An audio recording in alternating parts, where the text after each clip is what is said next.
Assalamualaikum warahmatullahi wabarakatuh. Inisia kembali ke hadapan Anda untuk berbagi info Islami. Semoga menginspirasi dan bermanfaat untuk Anda hari ini. Jangan lupa klik tombol subscribe dan aktifkan loncengnya agar tidak ketinggalan berita terbaru dari Inisia.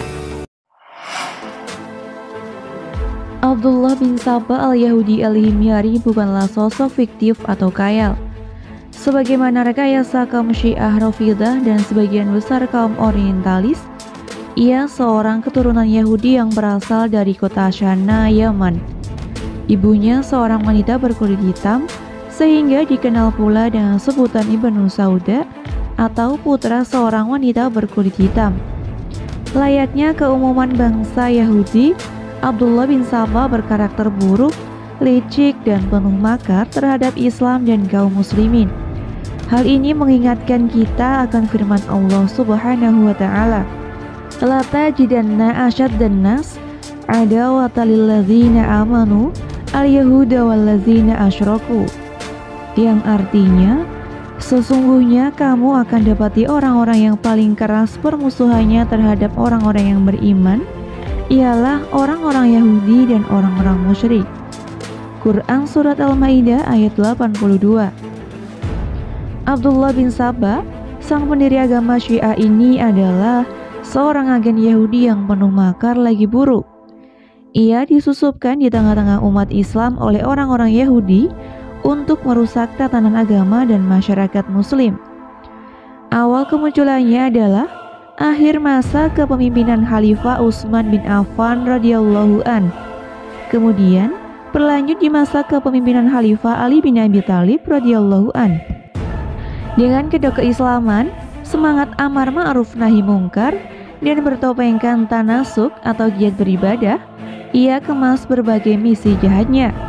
Tak hanya akidah sesat, bahkan kufur yang ia tebarkan di tengah-tengah umat, gerakan provokasi massa pun dilakukannya untuk menggulingkan Khalifah Utsman bin Affan radhiyallahu an.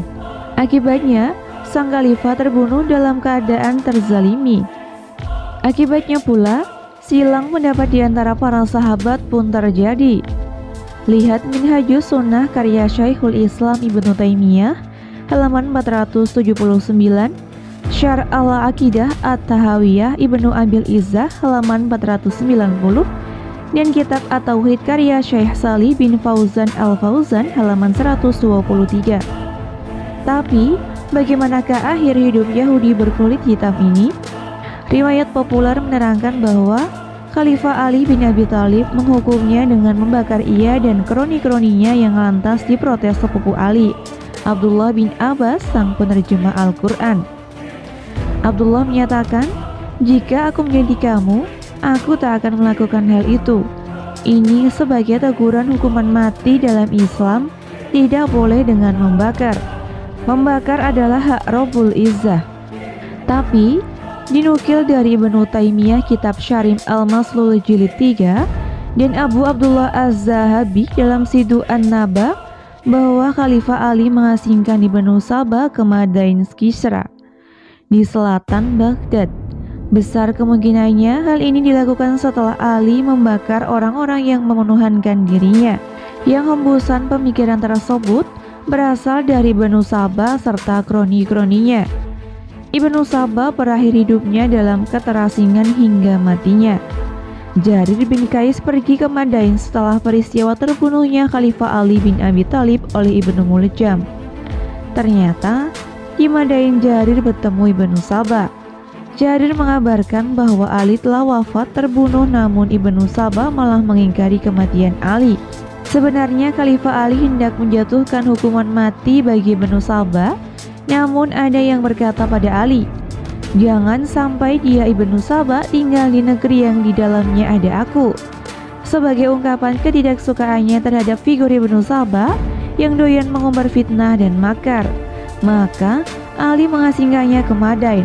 Sebab lain bahwa di pasukan Ali ada yang loyal dengan Ibnu Saba. Saat terbunuhnya Khalifah Utsman bin Affan, komplotan pembunuh Dzunurain tersebut ada yang masuk ke barisan Ali bin Abi Thalib. Tentu, pendataan pasukan di kala itu tidak seperti abad-abad selanjutnya. Maka, meski diketahui kelompokan Ibnu Sabah yang juga komplotan pembunuh Utsman, namun tidak diketahui pasti siapa individu-individunya. Sedangkan, ajaran Islam mengharamkan asal menuduh tanpa bukti. Terkait tidak memungkinkannya menghukum mati Ibnu Sabah, Ali berujar, siapakah yang dapat memaklumiku terkait orang hitam ini, yaitu Ibnu Sabah yang mendustakan Allah dan Rasul-Nya. Jika bukan karena dia telah keluar menemui sekelompok orang yang mengumumkan permintaan surga kepadaku, sebagaimana aku diseru terhadap darah penduduk Nahrawan, yaitu melawan Khawarij. Niscaya, aku buat di antara mereka jadi timbunan. Hal ini disebutkan dalam kitab Syarh Dr. Khalid Kabir Al-Kemelut di masa Utsman yang mengutip kitab Asy-Syahrim Al-Masul Syekhul Islam Ibnu Taimiyah jilid 3. Wallahu a'lam bishawab.